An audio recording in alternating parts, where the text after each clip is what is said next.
Hi guys, and welcome to At Home with Elisa. I have just finished filming my July garden tour, which I would have published last week. However, I wanted to share with you today, it's my birthday, and my husband said, what would you really like to do for your birthday?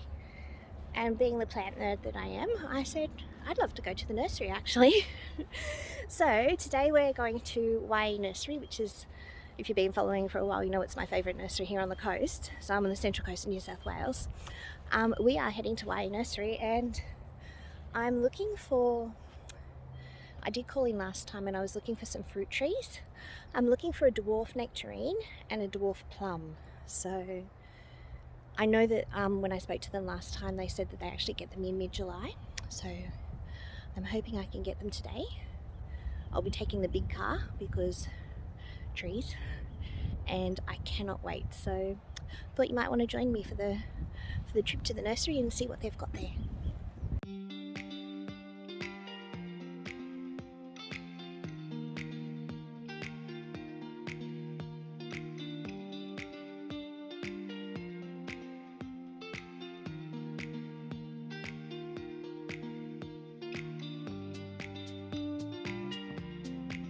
So Wyee Nursery is actually my favourite nursery that we have here on the central coast of New South Wales. I just love the way that they set the shop up, the way that they set all the plants up, the displays that they have. Like, look at this, I love this actual water feature here. I think it's stunning. I'm trying to figure out where I can put it. And also they have a I think it's called a poly tub. It's just here in a second. And absolutely just there, that grey one just right in the centre there. I'm trying to figure out how I can have that set up. Last time I was here it had a beautiful water lily and it's just gorgeous. And of course while we were there we actually had to stop off and see the Avery. My daughter loves these birds and she's named this one Maple and he likes to dance, as you can see. So we had to stop off and see him just for her.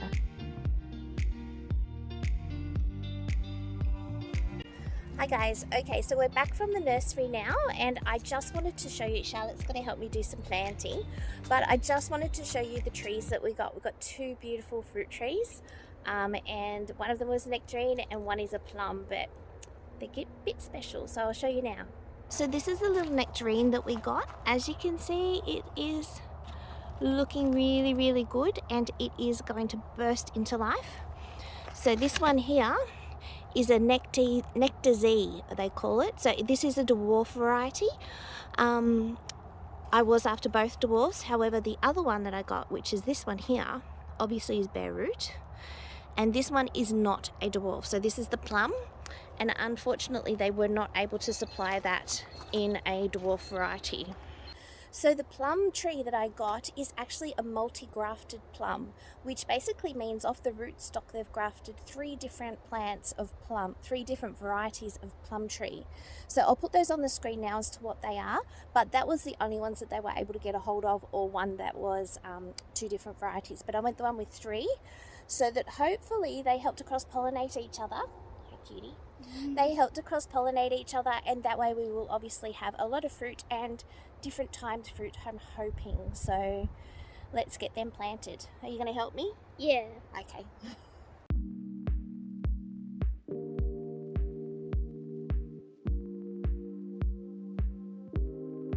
So I had to plant out this garden bed not long ago with onions and garlic just because they really needed to get into the ground. And I had this metal ring just there, it's just a tree surround, but I had it marking the spot where I knew I wanted to put the fruit trees just so that I didn't have any garlic or onion sort of seedlings planted in that one spot.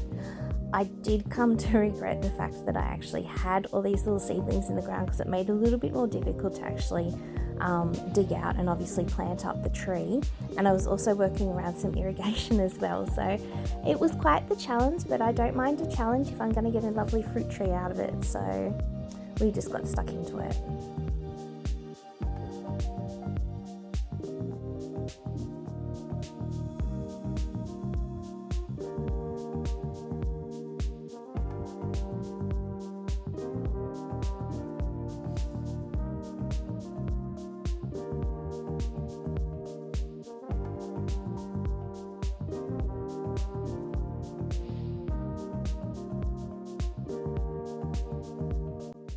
Okay, so just when I spoke to the lady at the nursery, she was saying that it's fine. It's fine for me to trim some of the roots. Oh, hey! On you on the head. So she was saying she did trim some of them already, and she said it's fine to trim some of the roots. She did one or two because they were a bit damaged, but she said it's perfectly fine if I need to trim some of them. So I'm just going through and just cutting a few of the wayward ones because they're a bit. The wild ones. That one looks like it's been damaged, so give that a good cut. That was a big one. It was a big one. Alright, a little bit more manageable. So let's get it planted. Right, are you able to put these back into the greenhouse for me, please? Yeah. Thank you. It's lovely having a gardening assistant. So it has, obviously this is the main stem, this is the rootstock. It has 3 grafts, so 1, 2 and 3. I'm just trying to work out which would be the best way, because I can't access the garden from this direction, so I might be better off turning it around so that I have access to all 3 of these branches just in case I need to do any trimming at a later date. So I think that's the way I'll plant it, just because the arbor's that direction and I can't access from that side, so this is the way it'll go.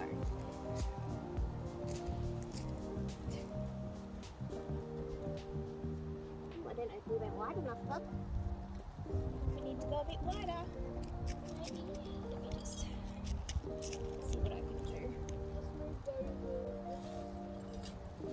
How much putting in the eyeball? How much putting in the eyeball? Well, gardening is a dangerous business. Dangerous bugs. Nice bugs.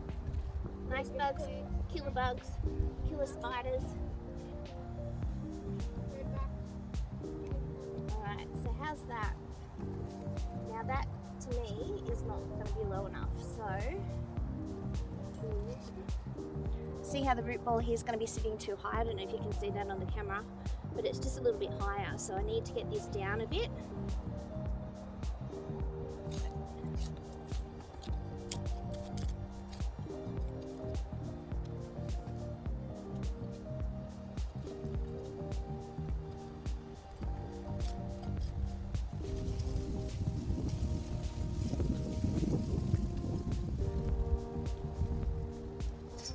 So that there looks to me like it's about the right level.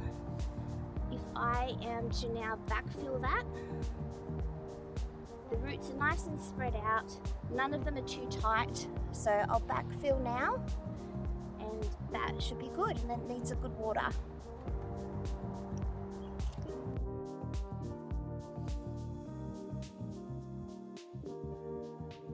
So just when it comes to actually backfilling in, what I'm trying to do is obviously add as much of the original soil as I can back in there because it's really filled with a lot of nutrients. But I'm also, you can see I'm just pushing my fingers in. I'm just trying to get as much soil as I can around those roots, so to fill in all the holes. You really don't want any air pockets. It just isn't good for the tree all up. It really needs contact with the soil. So I pushed down as much as I could just to get all of that, those air pockets gone. And then once I watered it in, I was able to then obviously get any remaining air pockets as well.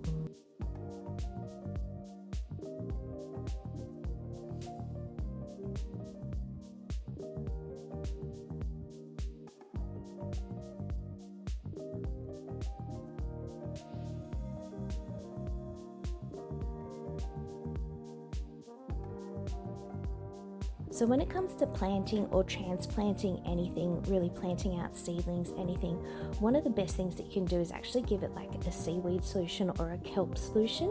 I'm just using a product called Sea Sol here, which is a seaweed solution. It just has lots of nutrients that can help stimulate root growth, which is obviously beneficial when you're just transplanting or planting. So I wanted to give it a really good soak of Sea Sol.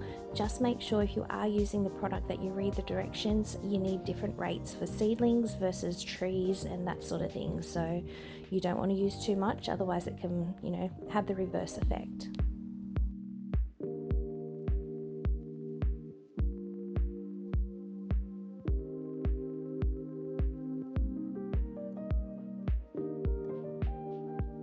And the last thing that we wanted to do was just cover everything up. We don't want any bare soil, one for weeds but also for water retention. So I'm just using sugarcane mulch just because this is one of my vegetable garden beds. I have been using a different mulch in ones that have flowers, but with the seedlings and things like that, you want something nice and light, and sugarcane mulch is just ideal for this application. So I just put the sugarcane mulch to cover all the soil, and Charlotte's just watering it in just because it was a bit of a windy day, and once this sort of gets wet, it sort of sets it down so that it won't blow away in the wind.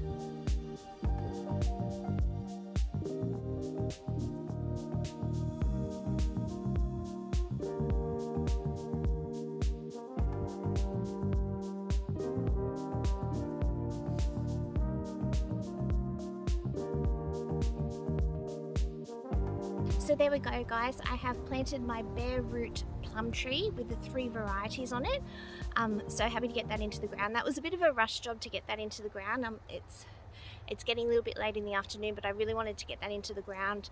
The nectarine I will plant in a different video just because it's actually in soil, so it's perfectly fine to stay in there for another few days till I can get to it. But yes, very happy to have that plum tree in the ground. I love plums. My son loves nectarines. He actually said, "Oh, thank you so much for getting me a nectarine. I can't wait for it. I can't wait to taste the fruit." And I was like, "Oh, buddy, it might be a while. I hope I don't kill it before then."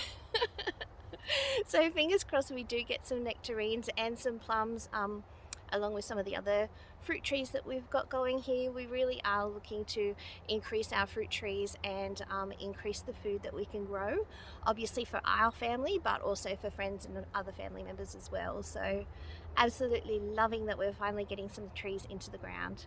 So thank you so much for joining me today. I hope you have enjoyed watching how we plant up the bare root fruit trees, and I hope that you enjoyed looking at Wyee Nursery. I actually got a chance to talk to the owner of the nursery.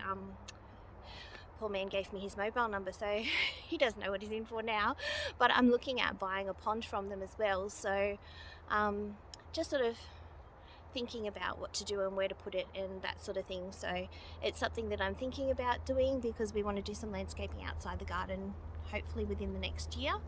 And in the meantime, we just need to get all the fruit and veggies happening here. So thank you so much for joining me in the garden today. I really do appreciate you watching. Okay, bye.